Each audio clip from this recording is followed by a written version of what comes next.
मी सुप्रिया आणि तुम्हा सगळ्यांचं स्वागत आहे आपल्या यूट्यूब चॅनल गगनस्पर्शीमध्ये.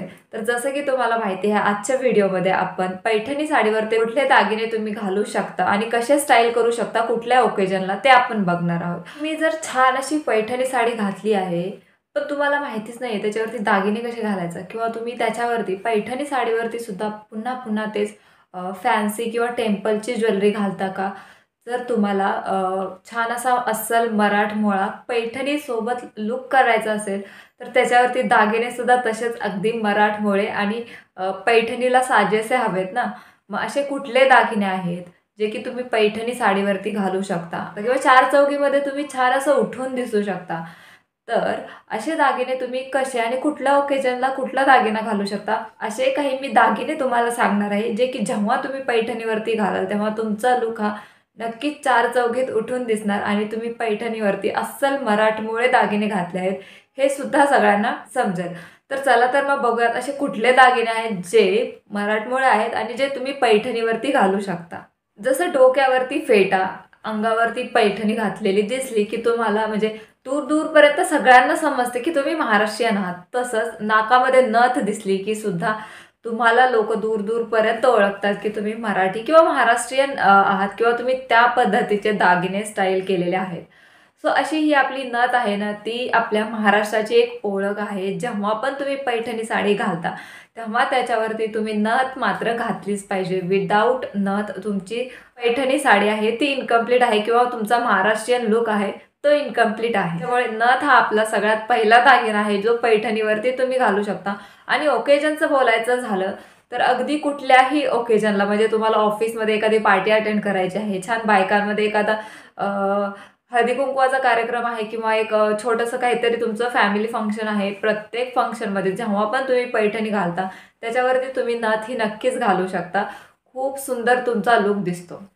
आता त्याच्यानंतर दुसरा दागिना आहे तो म्हणजे ठुशी. जेव्हा पण तुम्ही म्हणजे पैठणी साडी घालता, त्याच्यावरती जर तुम्हाला चोकर असं काही घालायचं असेल, तर तुम्ही म्हणजे टेम्पलचे किंवा इतर काही चोकर घालण्यापेक्षा तुम्ही ठुशी हा प्रकार नक्कीच चूज करू शकता. जेव्हा पण तुम्ही ठुशी घालता ना, तेव्हासुद्धा तुमच्या पैठणी साडीला एक छान असा ट्रॅडिशनल लूक येतो.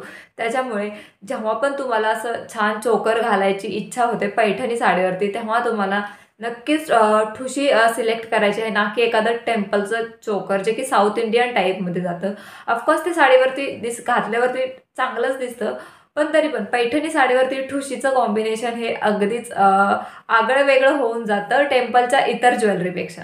आता पुढचा आपला दागिना आहे तो म्हणजे तन्मणी. आता तन्मणी म्हणजे एक छान असा लाँग मोत्यांचा हार आहे, जसं की मी हा घातलेला आहे. अ, त्याच्यात म्हणजे छान असं खाली पेंडल असतं, पिंक कलरच्या पाचूंचं म्हणू शकता तुम्ही आणि छान अशी मोत्यांची माळा. जेव्हा तुम्हाला असं म्हणजे सोनेरी किंवा गोल्डची किंवा सोन्याची ज्वेलरी सोडून इतर काहीतरी लूक करायचा असतो वेगळा, म्हणजे जर तुम्ही तीच ज्वेलरी घालून बोर झाला असेल, तर तुम्हाला असा हा तन्मणीचा सेट भेटतो, जो की खूप सुंदर दिसतो. त्याच्यावरती मॅचिंग तुम्हाला कानातले छान असे झुबे किंवा झुमके तुम्ही म्हणू शकता. त्याच्यानंतर हा छोटासा चिंचपेटीसारखा सेट आणि त्याच्यानंतर फुल असा लाँगमध्ये हा सेट. तर हे जे कॉम्बिनेशन आहे ना, ते सुद्धा घातल्यावरती अत्यंत सुंदर दिसतं. अगदी सिंपल सोबर जो लूक आहे ना, तो तुमच्या पैठणीला देण्याचं काम हे तन्मणी करत असते. त्याच्यामुळे जेव्हा पण तुम्हाला असं लाँग काहीतरी घालायची इच्छा असेल आणि तुम्हाला ते सोन्याचं नको असेल किंवा सोनेरी नको असेल प्रत्येक वेळेस, तर मोत्यामध्ये हा एक चांगला ऑप्शन तुम्हाला भेटून जातो, जो की तेच घालण्यापेक्षा काहीतरी थोडंसं वेगळं होऊन जातं. तर आपला पुढचा दागिना आहे तो म्हणजे चिंचपेटी. जसं की ठुशी आपण आपलं मराठी चोकर म्हणू शकतो किंवा आपलं एक ट्रेडिशनल चोकर म्हणू शकतो. तसंच तन्मणीसुद्धा छान असं गळ्याला चिटकून असणार एक मोत्यांचं चोकर आहे. ठुशी ही सोन्याचं चोकर म्हणू शकतो किंवा ठुशी ही सोन्याची असते किंवा सोनेरी असते आणि चिंचपेटी जी आहे ती छान असे मध्ये पासू विणलेले गुलाबी कलरचे आणि छान अशी मोत्यांची माळ दोन्ही साईडला असते. त्याच्यामुळे तन्मणी आणि चिंचपेटीचं हे जे कॉम्बिनेशन आहे ना, ते सुद्धा साडीवरती पैठणी साडीवरती ॲक्च्युली खूप सुंदर दिसतं. तुमचा जो लूक आहे तो अगदी ट्रॅडिशनल असा सिंपल सोबर पैठणीचा लुक होतो.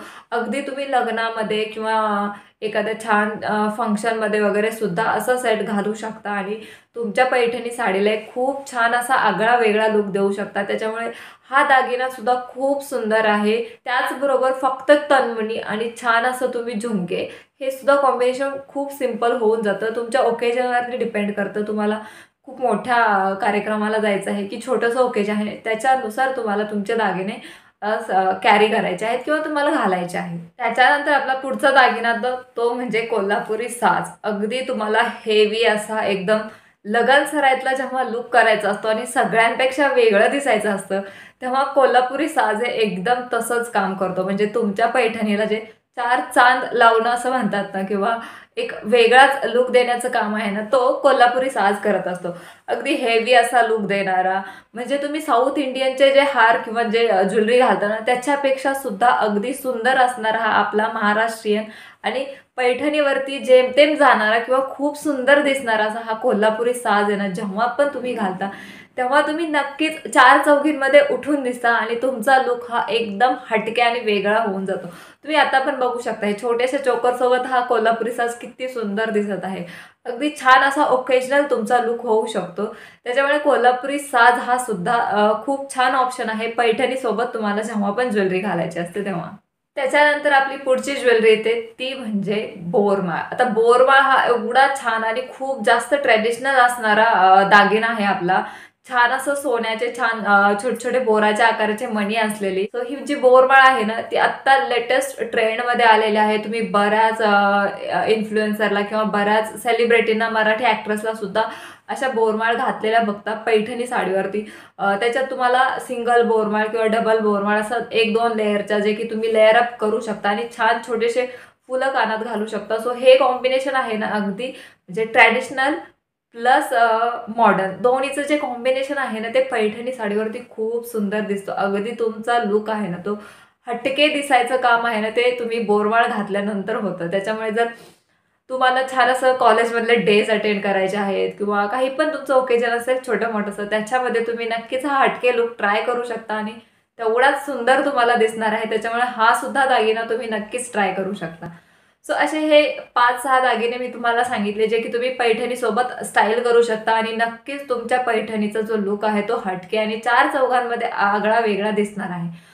सो तुम्हाला व्हिडिओ कसा वाटला मला नक्की कमेंट करून सांगा. जर व्हिडिओ आवडला असेल तर तुम्ही लाईक करू शकता, शेअर करू शकता आणि तुम्ही चॅनलवरती नवीन असाल तर चॅनलला सुद्धा सबस्क्राईब करायला विसरू नका. आणि हा व्हिडिओ पूर्ण पाहिल्याबद्दल खूप खूप आभारी आहे. भेटूयात मग एका नवीन व्हिडिओमध्ये नवीन विषयासोबत. तोपर्यंत बाय.